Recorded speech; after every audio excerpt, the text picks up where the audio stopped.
नमस्कार साथियों, career guidance के एक नए वीडियो में आपका स्वागत है।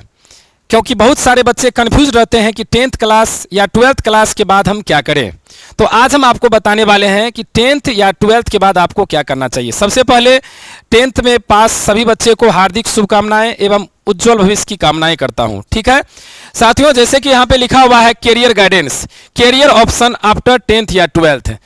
तो 10th या 12th के बाद क्या करें, अगर इस बात को लेकर के आप भी कंफ्यूज हैं, साइंस रखें कि आर्ट रखें कि डिप्लोमा या आईटीआई कर लें या कॉमर्स रखें, तो यह वीडियो आपके लिए परफेक्ट है। तो पिछले लेक्चर में हम बता दिए हैं, जो बच्चे नहीं देखे हैं जाकर के देख सकते हैं कि डिप्लोमा और आईटीआई करने से आपको क्या फ़ायदा होगा, क्या सैलरी मिलता है, कितने दिन का कोर्स है। तो आज हम बताने वाले हैं कि 10th क्लास के बच्चे जो इस बार पास किए हैं 10th, उसको क्या रखना चाहिए। तो ये होता क्या है, जैसे 8वीं 9वीं के बच्चे में माइंड में यही चीज़ रहता है कि 8वां के बाद 9वां होगा, 9वां के बाद 10वां होगा, लेकिन जैसे ही 10th पास करता है तो यहाँ थोड़ा सा जिम्मेवारी आ जाता है इस बात को समझने का कि कैरियर का प्लानिंग थोड़ा पहले से होना चाहिए।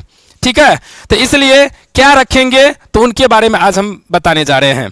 तो आईटीआई और डिप्लोमा के बारे में पीछे हम बता चुके हैं, उसको आप देख लेंगे पहला वीडियो।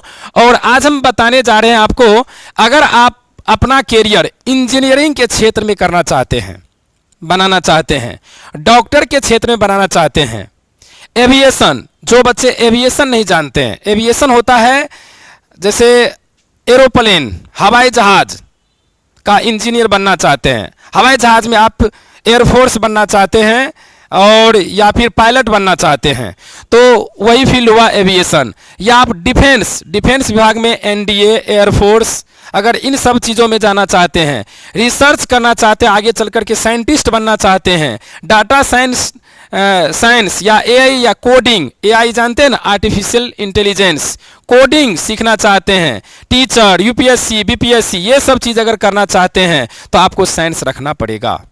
हालांकि टीचर और यूपीएससी, बीपीएससी इन सब से भी होता है।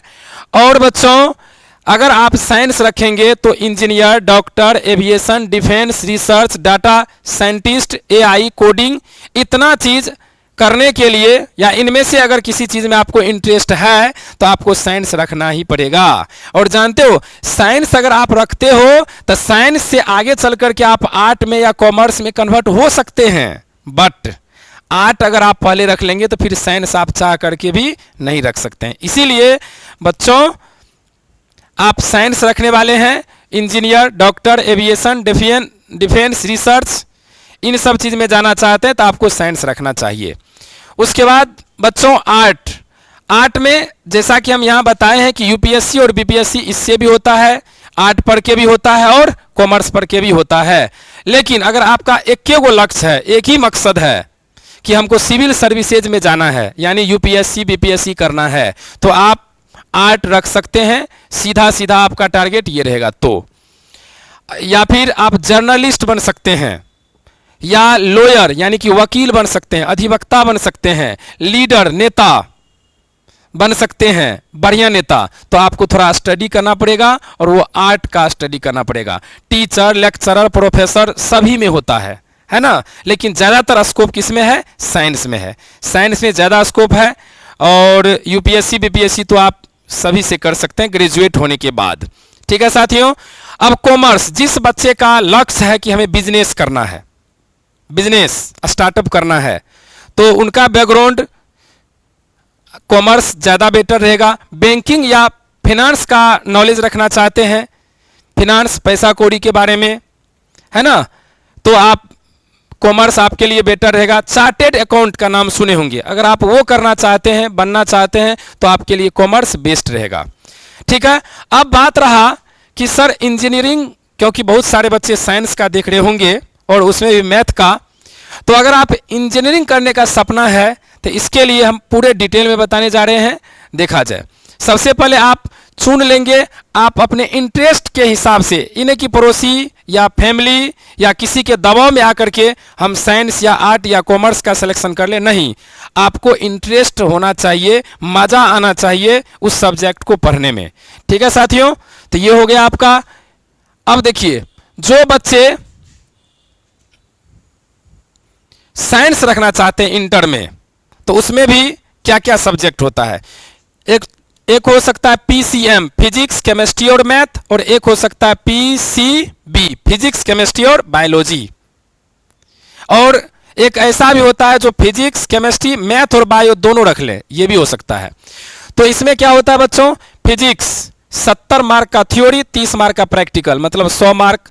केमिस्ट्री 70 प्लस 30, 70 थ्योरी और 30 प्रैक्टिकल, 100 मार्क्स। और मैथ 100 मार्क्स का, ठीक है। और एक होता है एक्स्ट्रा में, आपका मर्जी, कंप्यूटर साइंस रखना हो तो रख सकते हैं, अदरवाइज नो प्रॉब्लम। बायोलॉजी में क्या होता है, 70 पीसीबी जब आप रखेंगे, फिजिक्स केमिस्ट्री बायोलॉजी, तो 70 प्लस 30 इसमें भी होता है, केमिस्ट्री में भी 70 प्लस 30 और बायो में 70 प्लस 30 होता है। लेकिन बच्चों किसमें ऑप्शन ज्यादा रहेगा, ये जरा सोचो, किसमें ऑप्शन ज्यादा रहेगा। या फिर कोई बच्चे कंफ्यूज्ड है तो आप दोनों रख सकते हैं, बायो और मैथ दोनों, ताकि आगे चल करके आपका क्लियर साफ हो जाए, रास्ता साफ हो जाए कि इंटर के बाद आपको क्या करना है, ठीक है। तो फिजिक्स केमिस्ट्री मैथमेटिक्स अगर आप रखते हैं तो भी आपको कंपलसरी सब्जेक्ट हिंदी इंग्लिश या हिंदी उर्दू, ठीक है, आप ऐसे भी रख सकते हैं, ठीक है। ये 100 मार्क्स का होता है, इनमें से आप अपने हिसाब से चूज कर सकते हैं, ठीक है। उसके बाद मेरे भाई, उसके बाद आप अपने हिसाब से चूज करेंगे कौन सा सब्जेक्ट। अगर आपको फिजिक्स और केमिस्ट्री तो सब में रखना पड़ेगा, और बायोलॉजी और मैथ में अगर आप कंफ्यूज्ड हैं तो मैथमेटिक्स अगर आप पढ़ना चाहते हैं तो आप हमारे ऑनलाइन और ऑफलाइन बैच को ज्वाइन कर सकते हैं, और आसान तरीके से आपको मैथमेटिक्स हम सिखा के छोड़ेंगे। मैथमेटिक्स आपका फेवरेट सब्जेक्ट बना के छोड़ेंगे, क्योंकि यहाँ से मैथ में 100 मार्क्स हर साल आता है। अभी तक कई विद्यार्थियों को मैथ में 100 में 100 और मैथ में 100% मार्क्स वाले बच्चे को इस बार लैपटॉप भी प्राइज में दिया गया है, ठीक है, सम्मान समारोह में, ठीक है साथियों। चलिए अब बात करते हैं इंटर आर्ट का। इंटर आर्ट का एक बात और हम बता दें कि पीसीएम वाले बच्चे इंजीनियरिंग, यहां देख लो, पीसीएम वाले बच्चे क्या क्या बन सकता है, तो इंजीनियर बन सकता है, एविएशन मतलब कि हवाई जहाज को उड़ाने वाले लोग यानी कि पायलट बन सकता है, एयरफोर्स में जा सकता है, एनडीए ये सब कर सकता है, डिफेंस में रिसर्च कर सकता है, साइंस रखे हो तो, और data science, physics chemistry math वाले बच्चे। अभी 21वीं शताब्दी का जो ब्रांड, 21वीं शताब्दी का जो युग है वो डाटा साइंस का है, एआई का है, आर्टिफिशियल इंटेलिजेंस, कोडिंग का है। इसलिए 21वीं शताब्दी का यह बहुत ही पॉपुलर जो कैरियर बन सकता है वो है डाटा साइंस और एआई कोडिंग में, ठीक है। बाकी टीचर यूपीएससी बीपीएससी तो हर साल हर समय होता ही है और होता ही रहेगा, ठीक है साथियों। उसके बाद अगर किसी का सीधे लक्ष्य है यूपीएससी बीपीएससी सिविल सर्विसेज करना तो आप 8 रखेंगे तो ज़्यादा बेटर रहेगा, यूपीएससी बीपीएससी, ठीक है। तो हम अभी पीसीएम और पीसीबी में क्या क्या होगा, बायो अगर आप रखते हैं तो उसमें कई कैरियर बन सकता है। उसमें भी कैरियर क्या क्या बन सकता है साथियों, तो उसमें कैरियर बन सकता है, आप डॉक्टर बन सकते हैं। अगर डॉक्टर नहीं बन पाए, अगर उतना पैसा नहीं है तो आप क्या कर सकते हैं, डॉक्टर नहीं बन सकते तो बीएससी नर्सिंग कर सकते हैं, फार्मेसी कर सकते हैं, है ना, आगे चल करके। तो आगे पहले आप इंटर समझे, इंटर करें, फिर हम अगले दिन कल हम आपको बताएंगे कि 12th अगर पीसीएम से करते हैं या कर लिए हैं, वैसे छात्र जो इस बार इंटर पास कर चुके हैं उसके लिए क्या क्या कैरियर हो सकता है आगे, उन सब का चर्चा हम अगले वीडियो में करेंगे। और अगले वीडियो तभी बनेंगे जब इस वीडियो में कम से कम 200 लाइक और 1000 व्यूज आए तब, ठीक है। तो आप लोग ज़्यादा से ज़्यादा इस वीडियो को शेयर करिए, अपने छोटे भाई बहनों तक पहुँचाइए। सही मार्गदर्शन जरूरी है कैरियर को बनाने के लिए। और कॉमर्स में बिजनेस, बैंकिंग, फिनांस और सीए। चलिए ये हो गया, साइंस का बात हम कर लिए। उसके बाद बच्चों इंटर आर्ट। इंटर अगर ऐसे तो लोगों का सोच, समाज का सोच अभी ये है कि जो बहुत तेज होता है वो साइंस रखता है, जो मीडियम टाइप का बच्चा होता है वो कॉमर्स रखता है, और जो भूस्कोल टाइप का वो आर्ट रखता है। लेकिन ऐसा बात बिल्कुल भी नहीं है, ऐसा बात बिल्कुल भी नहीं है, ठीक है। ऐसा बात दिमाग से हटा दीजिएगा। आर्ट्स, आर्ट्स में कौन कौन सब्जेक्ट होते हैं प्यारे बच्चों, और आर्ट्स पढ़ के आप बनेंगे क्या, तो आपको बताए ही थे। आर्ट्स में हिस्ट्री होता है, ज्योग्राफी होता है, पॉलिटिकल साइंस होता है, राजनीतिक विज्ञान। तो हिस्ट्री, अगर आपको पुराने चीज़ों को पढ़ने में मजा